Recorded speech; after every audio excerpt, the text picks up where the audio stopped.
Alright, hello my wonderful students. This is part 2 of Foldable number 2, and for this one it's we're evaluating. So how can you use a graphing calculator to evaluate e to the third power and e to the 8th power?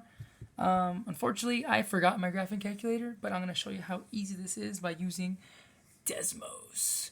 So we're going to cover this side real quick and do this side first. This is actually really easy. There's different ways to do it. I'm going to show you the 2 different ways there is. The first way is to just evaluate it. So you just go E, and you would do the same. There's actually an E button on your calculator, and this one doesn't have one. So I'm using the letter E. And you're going to raise this to the third power, and then boom, there's your answer. So it's going to be, do it in blue, 20.086. I guess we can write the whole thing. And let's write those. I'm going to move it this way because I'm right-handed and it kind of bugs me to write. So I'm just going to get it out of the way real quick. So 0.855369.232. You can also do it by, and you can do this on your calculator as well. You can actually graph this. On Desmos, you actually have to put y equals to show the graph.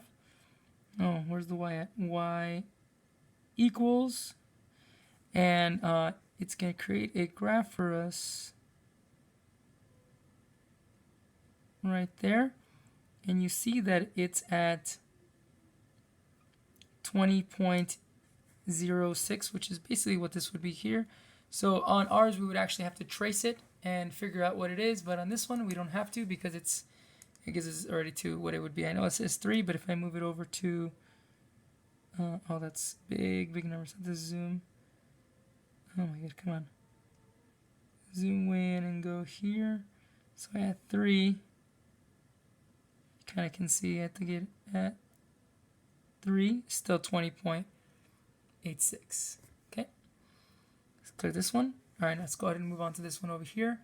This one's e to the 8th power, so we're just going to go ahead and type it in here. Once again, we get our e, and we're going to raise it to our 8th power, and we're going to get, this is going to be a much bigger number. This one's going to be, let's do this one in green.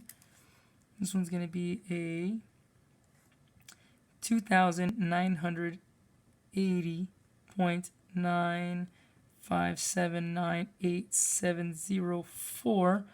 But when you actually graph this by putting, come on, there you go, y equals in it, it's going to give you the same number if you see there.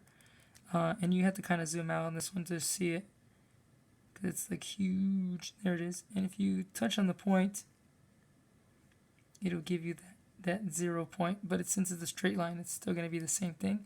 So it's going to be the equals to the 2980.958, which is 957 here, but the 9 will round it up to an 8.